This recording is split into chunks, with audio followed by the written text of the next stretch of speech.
ನಮಸ್ಕಾರ ಸ್ನೇಹಿತರೆ 2 ದಿನ ಮುಂಚೆ ಹುಬ್ಳಿಯಲ್ಲಿ ಒಂದು ಭಾಷಣದಲ್ಲಿ ಬಸವನಗೌಡ ಪಾಟೀಲ್ ಯತ್ನಾಳು ನಮ್ಮ ಪ್ರವಾದಿಗಳಾದ ಮೊಹಮ್ಮದ್ ಪೈಗಂಬರ್ ಅವರ ವಿರುದ್ಧವಾಗಿ ಮಾತಾಡಿದ್ದಾನೆ. ಇದು ನಾವು ಯಾವುದೇ ಕಾರಣಕ್ಕೂ ಸಹಿಸಲ್ಲ. ನಾವು ಇಷ್ಟು ದಿವಸ ಸಹಿಸ್ಕೊಂಡು ಬಂದೋ ನಾವು ಇವನಿಗೆ ಹಿಂದೂ ಮುಸ್ಲಿಂ ಅಂತ ಮಾಡ್ಕೊಂಡೇ ಬಂದ. ನಾವೇನಕ್ಕೆ ಸಹಿಸ್ಕೊಂಡ ಅಂತ ಹೇಳಿದ್ರೆ ಇಡೀ ಭಾರತದಲ್ಲೇ ನಮ್ಮ ಮೋದಿಜಿಯವರು ಬಂದಿದ ಮೇಲೆ ಹಿಂದೂ ಮುಸ್ಲಿಂ ನಡ್ಕೊಂಡೇ ಬರ್ತಾ ಇದೆ.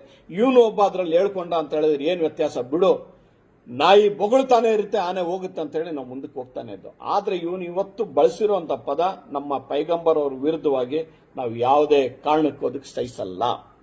ನಾವು ಮೊಹಮ್ಮದ್ ಪೈಗಂಬರ್ ಅವ್ರ ವಿರುದ್ಧವಾಗಿ ಒಂದು ಮಾತು, ನಮ್ಮ ಜೀವಕ್ಕಿಂತ ಹೆಚ್ಚು ಅವ್ರ ವಿರುದ್ಧವಾಗಿ ಒಂದು ಮಾತು ಕೇಳೋದು. ನಮ್ಗೆ ನಮ್ಮ ಜೀವದ ಮೇಲೆ ನಮ್ಗೆ ಅಷ್ಟು ಪ್ರೀತಿ ಇಲ್ಲ, ಬರೀ ಅವ್ರ ಹೆಸರು ಮೇಲೆ ನಮ್ಗೆ ಅಷ್ಟು ಪ್ರೀತಿ ಇರೋದು. ಇದು ಅರ್ಥ ಮಾಡ್ಕೊಳ್ಳಿ ನೀವು.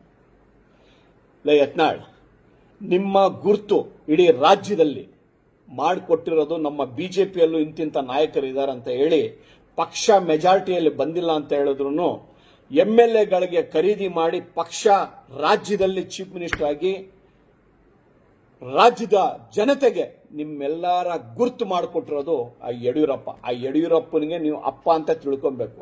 ಆ ಅಪ್ಪನ ವಿರುದ್ಧವಾಗಿ ನೀನು ಇಷ್ಟು ಮಾತಾಡ್ತಾ ಇದೆಯಾ ಅಂತ ಹೇಳಿದ್ರೆ ನಿಂದ ಏನು ಎಕ್ಸ್ಪೆಕ್ಟೇಷನ್ ನಾವು ಒಳ್ಳೆದಿಡ್ಬೇಕು ಹೇಳು.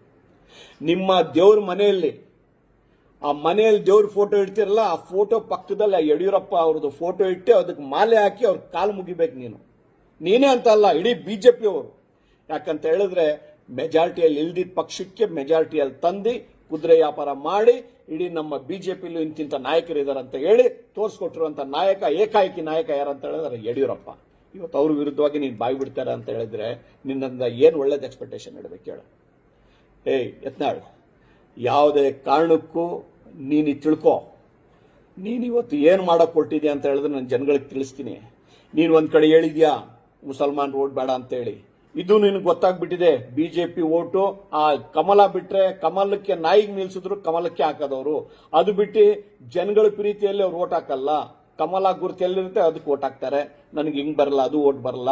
ಯಡಿಯೂರಪ್ಪ ಅವ್ರ ಫಾಲೋವರ್ಸು ಓಟ್ ಹಾಕಲ್ಲ. ನನಗೆ ಏನಾದ್ರು ಒಂದು ದೊಡ್ಡದು ಮಾಡಿ ಗುಡ್ಡೆ ಕಂತೆ ಕಟ್ಟಣ ಅಂತ ಹೇಳಿ ಗುಡ್ಡೆ ಹಾಕಕ್ ಹೊರಟಿದ್ಯಾ ನೀನು. ಏನದು ಗುಡ್ಡೆ ಅಂತ ಹೇಳಿದ್ರೆ ಹಿಂದೂಗಳು ಎಲ್ಲಾ ಓಟು ಒಕ್ಕೂಡ್ಸೋಕ್ಕೋಸ್ಕರ ಏನಾದ್ರೂ ಒಂದು ರಾಜ್ಯದಲ್ಲಿ ಒಂದು ಗಲ್ಬೆ ಎಬರಿಸಬೇಕು, ಏನಾದ್ರೂ ಒಂದು ಹಿಂದೂ ಮುಸ್ಲಿಂ ಅಂತ ಹೇಳಿ ಒಂದು ಗಲ್ಬೆ ಎಬರಿಸಿ ಬೆಂಕಿ ಹಚ್ಚಿ ರಾಜ್ಯದಲ್ಲಿ ನಾನು ಹಿಂದೂಗಳು ಓಟ್ ಪಡ್ಕೋಬೇಕಂತ ಹೇಳಿ ಒಂದು ಪ್ರಯತ್ನ ಮಾಡ್ತಾ ಇದ್ದೀನಿ ನೀನು. ಇದು ಯಾವುದೇ ಕಾರಣಕ್ಕೂ ಆಗಲ್ಲ. ಅದು ಮಾಡ್ಬೇಕನ್ನಂಗಿದ್ರೆ ನೀನು ಡೈರೆಕ್ಟ್ ಆಗಿ ಅಮಿತ್ ಶಾದು, ಮೋದಿ ಅವ್ರದ್ದು, ನಡ್ಡಾ ಅವ್ರದ್ದು 3 ಜನದ್ದು ಕಾಲೋಗಿ ಹಿಡ್ಕೊ. ನನಗೆ ಯಾವುದೇ ಕಾರಣಕ್ಕೂ ಬಿಜೆಪಿಯಿಂದ ತೆಗಿಬೇಡಿ, ನಾನು ಬಿಜೆಪಿ ಬಿಟ್ರೆ ನಾನು ಸೋತೋಗ್ತೀನಿ ಅಂತ ಹೇಳಿ. ಯತ್ನಾಳ್, ನೀನು ನಮ್ಮ ಪ್ರವಾದಿಯವ್ರ ಬಗ್ಗೆ ಹೇಳಿರೋ ಮಾತು ಪದಗಳು ಬಳಸಿರೋದು ವಾಪಸ್ ತಗೊಬೇಕು ನೀನು. ಇಲ್ಲ ಅಂತ ಹೇಳಿದ್ರೆ ಈ ಸಾಯೋ ವಯಸ್ಸಲ್ಲಿ ಯಾಕೆ ಈ ರೀತಿ ಬಾಯಿ ಒಳಗಡೆ ನ್ಯಾಲ್ಗೆ ಇಟ್ಟಿದ್ಯೋ ಎಕಡ ಇಟ್ಟಿದ್ಯೋ ಗೊತ್ತಿಲ್ಲ ನನಗೆ. ಇಡೀ ಆ ಕರೋನಾ ಬಂದಿದ್ವಾಗಿಂದ 20 ವಯಸ್ಸು, 15 ವಯಸ್ಸು, 30 ವಯಸ್ಸು, 40 ವಯಸ್ಸು, 50 ವಯಸ್ಸು ಹಾರ್ಟ್ ಅಟ್ಯಾಕ್ ಬಂದು ಸತ್ತೋಗ್ಬಿಡ್ತಾ ಇದಾರೆ. ನಿನಗೆ ಸಾವಿಲ್ವಾ? ನಿನಗೂ ಸಾವಿದೆ. ಅದಕ್ಕೋಸ್ಕರ ಸಾಯೋಕ್ಕಿಂತ ಮುಂಚೆ 2 ಸಮುದಾಯದ ಬಗ್ಗೆ ವಿರುದ್ಧವಾಗಿ ಮಾತಾಡಿ ವಿಷ ಹಂಚೋ ಕೆಲಸ ಮಾಡಬೇಡ. ಒಂದು ಪ್ರೀತಿ ಹಂಚೋಗು. ಸಾಯೋ ಟೈಮಲ್ಲಿ ಕತ್ತೆ ವಯಸ್ಸಾಗಿದೆ ನಿನಗೆ. ಈ ಕತ್ತೆ ವಯಸ್ಸಲ್ಲಿ ಇದ್ ಬೇಕಾ ನಿನ್ಗೆ ಗಲ್ಬೆ ಎಬ್ಬಿಸುವಂತದ್ದು ಒಂದು ಪ್ರಯತ್ನ? ಇದ್ ರಾಜ್ಯದ ಜನತೆಗೆ ಎಲ್ಲ ಅರ್ಥ ಆಗ್ಬೇಕು. ನೀನ್ ಎಂತ ಥರ್ಡ್ ಕ್ಲಾಸ್ ನಿನ್ ಮಗ ಅಂತೇಳಿ. ಏನಾದ್ರೂ ಅದೇ ಮುಸಲ್ಮಾನರ ಮನೆಗೆ ಹೋಗಿದ್ಯಾ, ಬಿರಿಯಾನಿ ತಿಂದಿದ್ಯಾ, ಈದ್ಗಾ ಹೋಗಿದ್ಯಾ, ನಮಾಜಿ ಮಾಡಿದ್ಯಾ, ಟೋಪಿ ಹಾಕೊಂಡಿದ್ಯಾ, ಇವತ್ತು ಆ ಮುಸಲ್ಮಾನರು ಕೆಟ್ಟವ್ರ ನಿನ್ಗೆ? ಏನೋ ನೀನ್ ಕೆಡಿಸಿದಾರಾ? ಏನಾದ್ರೂ ಒಂದು ಕಣ್ಣು ನಿಮ್ಮ ಫ್ಯಾಮಿಲಿ ಮೇಲೆ ತಪ್ಪು ಕಣ್ಣು ಹಾಕಿದಾರಾ? ಈ ಸಾಯೋ ವಯಸ್ಸಲ್ಲಿ ಪ್ರವಾದಿಯವ್ರ ಬಗ್ಗೆ ಬಾಯಿ ಬಿಡ್ತಿದೆಯಲ್ಲೋ ಲೋಫರ್. ವಯಸ್ಸಿಗೆ ನಿನ್ಗೆ ಬೆಲೆ ಇದೆಯೇನು? ನಿನ್ನ ವಯಸ್ಸಿಗೆ ನಾವು ಬೆಲೆ ಕೊಡ್ಬೇಕಂತ ಹೇಳಿದ್ರೆ, ನಾವು ತಿಳ್ಕೊಳ್ಬೇಕನ್ನಂಗಿದ್ರೆ ನೀನ್ ಒಳ್ಳೆಯವನಂತ ಹೇಳಿ ಯಾವುದೇ ಕಾರಣಕ್ಕೂ ಇಮಿಡಿಯೇಟ್ ಇದಕ್ಕೆ ಕ್ಷಮೆ ಕೇಳ್ಕೊ. ಇಲ್ಲ ಅಂತ ಹೇಳಿದ್ರೆ ನಾವು ತಿಳ್ಕೊಬೇಕಾಗತ್ತೆ. ಲೋಫರ್ ನೀನು, ಮಿಂಡ್ರಿ ನನ್ ಮಗ ನೀನು, ದಡ್ಡು ನನ್ ಮಗ ನೀನು, ಕತ್ತೆ ನನ್ ಮಗ ನೀನು, ಕಚಡ ನನ್ ಮಗ ನೀನು, ಹಂದಿ ನನ್ ಮಗ ನೀನು.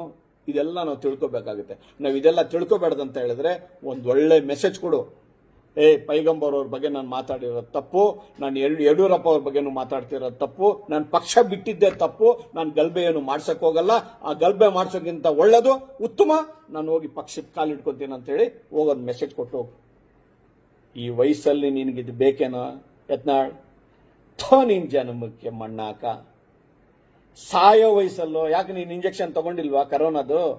ತಗೊಂಡಿರ್ತಿದ್ರೆ ನನ್ಗನ್ಸುತ್ತೆ 5 ವರ್ಷ ಮುಂಚೆನೆ ಸತ್ತೋಗ್ತಿದ್ದೆ ನೀನು. ಜನಗಳಿಗೆ ಕೊಡಿಸಿ ನೀನು ಬದುಕೊಂಡು. ಯಾಕಂತ ಹೇಳಿದ್ರೆ ಪಾಲಿಸಿ ಮಾಡಿರೋದು ನಿಮ್ಮ ಇದ್ರಲ್ಲ ಡಾಕ್ಟ್ರು, ಆರೋಗ್ಯ ಸಚಿವರು ಆ ಟೈಮಲ್ಲಿ ನಿಮ್ಗೆಲ್ಲ ತಗೊಂಬಿಡಿ ಅಂತ ಹೇಳಿರ್ಬೋದು ಅವರು.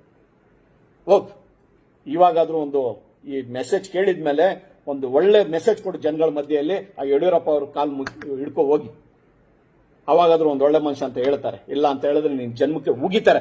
ಥೂ ನನ್ನ ಮಗ ಇವನು, ಕತ್ತೆ ನನ್ನ ಮಗ ಇವನು, ರಾಸ್ಕಲ್ ನನ್ನ ಮಗ ಇವನು, ಥರ್ಡ್ ಕ್ಲಾಸ್ ನನ್ನ ಮಗ ಅಂತ ಹೇಳಿ. ಅದು ಬೇಡ ಅಂತ ಹೇಳಿದ್ರೆ ಕ್ಷಮೆ ಕೇಳ್ಕೊ, ಒಳ್ಳೆಯವನ್ ಅಂತ ಹೇಳ್ತಾರೆ.